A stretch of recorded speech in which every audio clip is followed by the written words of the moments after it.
So what pops into your mind when you first see that badge?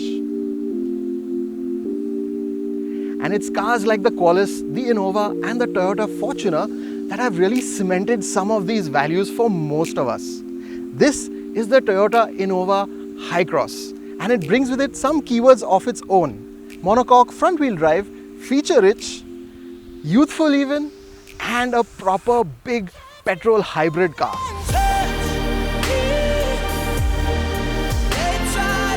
In today's first drive, we're going to unpack what all this means and where this car fits in Toyota's ethos.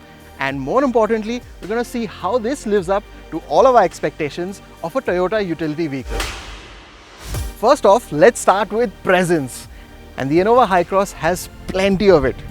Large headlamps, massive grille, and really large DRLs as well. And when we move to the side profile, we'll see some elements and ask you one question: SUV or MPV? Let's talk size now. And since it shares that Innova name, we need to compare it with something that we're familiar with. So it's both longer, wider, and sits on a longer wheelbase than the Innova. But it's also a completely different platform. But there are some familiarities. So these accent lines are very Innova-like, but this reworked A-pillar and that rear quarter glass all work together to give it a more upright, SUV-ish like stance. What do you think? MPV or SUV? We'll help you out a little. Nothing that really stands out in the rear. There's a large chrome accent on the top, Toyota badging, and these nice wraparound tail lamps. But what is really nice is this angle. Distinguishes it from the Innova and helps that nice, well, wing to stand out a bit. Just adds to that presence. So what does the Crysta have in common with the Innova HyCross? 6 things. 1, 2, 3, 4, 5, 6. Basically, just the name. It's a completely different platform. So a monocoque chassis versus a ladder frame, front wheel drive versus rear wheel drive. And that's about all they have in common. On the inside, there's a lot that we like, and of course there are some things that could really have been better. To start off with all your touch points, so you have a leather wrapped steering wheel, gear knob as well, and your armrests, door pads, and the dash. This portion of the dash are all nice soft touch materials. Who doesn't love a massive panoramic sunroof? And nice big touchscreen, nice big digital and analog driver's display as well, and that's colored as well. Next thing to talk about, of course, are these seats. Driver's seat is powered, not the passenger seat, but both are air cooled, and that's big thumbs up.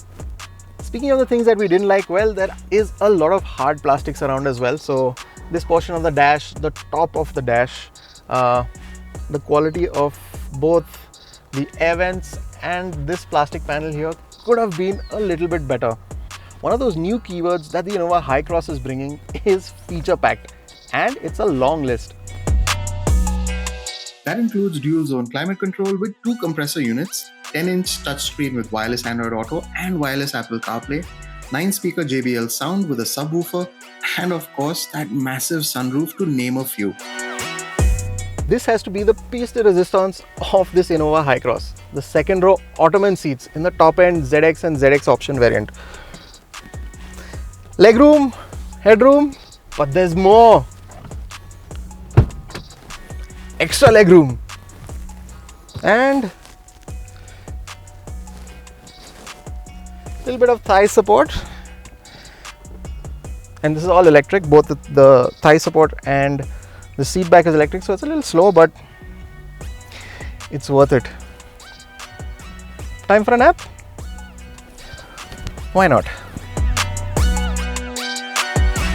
So while you can lounge, and in both these 2 seats, there's one more row of seating. So for more, well, MPV rolls, decent legroom, right?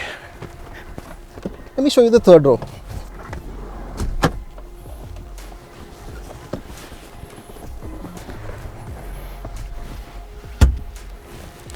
So headrest, and I have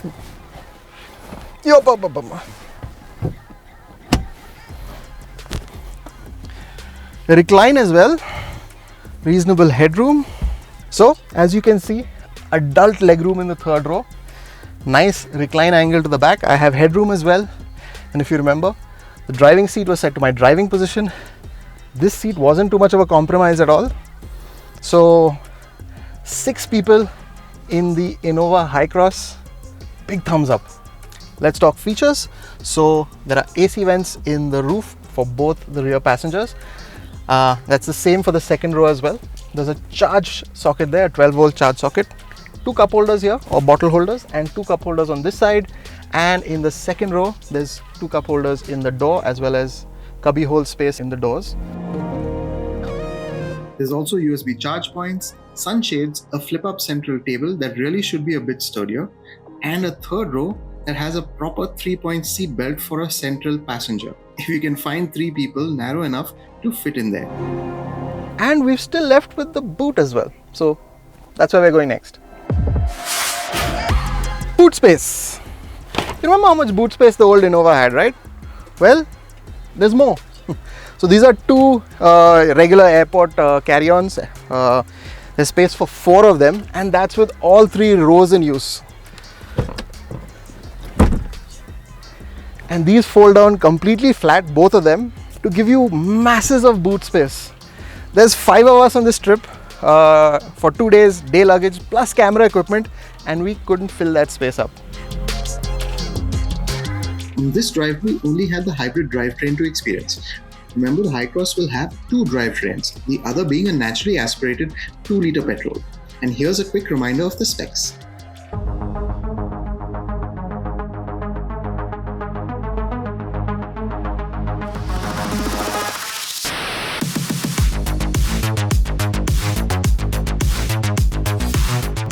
Driving impressions time. And in the city, the Innova HyCross is refreshingly easy to drive. So the steering is nice and light.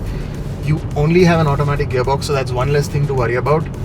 And in terms of performance from that 2-liter engine, well, maybe some of you are thinking about 2.7 versus 2-liter. How is the performance difference? Toyota are claiming a 9-second, sub 10-second 0 to 100 sprint time.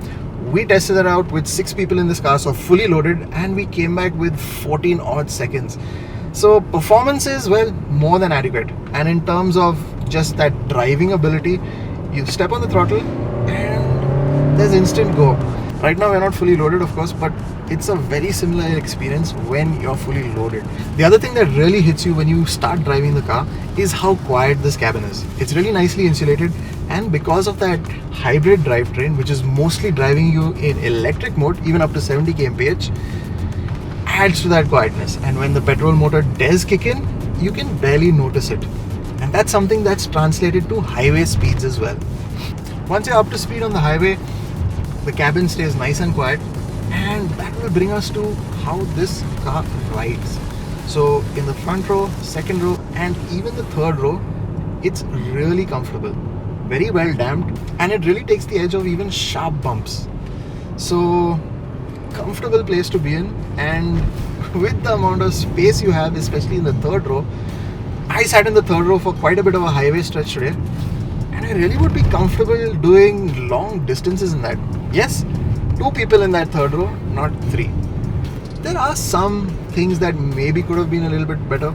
Yes, because it is an eCVT, it does have that little surgy feeling where you hear the engine's revs rise quite a bit, but you don't really get as much shove as you think you'll get from that powertrain.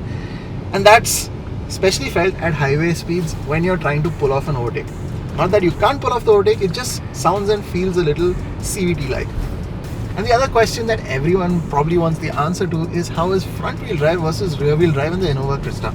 And the first answer from the efficiency display is, we've been doing a lot of up and down driving, accelerating and decelerating for the shoot. We've done about maybe 20 or 30 kilometers, and it's returning 13.5 kilometers per liter right now. We saw it go up to as high as just under 15 kilometers per liter.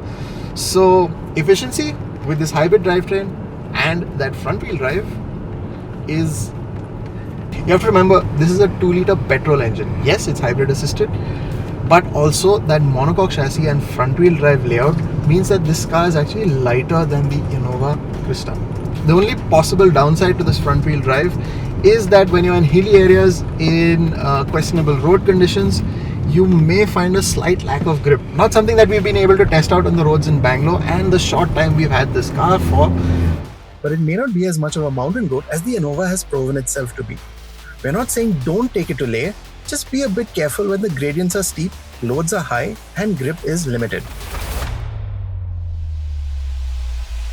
One thing that has us scratching our heads is how Toyota is going to price the Innova HyCross. It must sit above the Innova Crysta and below the Fortuner. This bit is obvious, but the space between them is so compact, we wonder on which side it's going to overlap on. Prices are expected only in January, with bookings having already started. So the Innova HyCross gives you more. In terms of a city car, it's easy to drive, and for a big petrol automatic, it's refreshingly efficient as well. And that long features list really does uplift that cabin experience. And Toyota does assure us that that legendary service backup, longevity and reliability will continue with this new platform as well. So it's already sounding like a very secure cover drive. But if Toyota can price it aggressively, keeping this top-end variant below that 30 lakh mark, then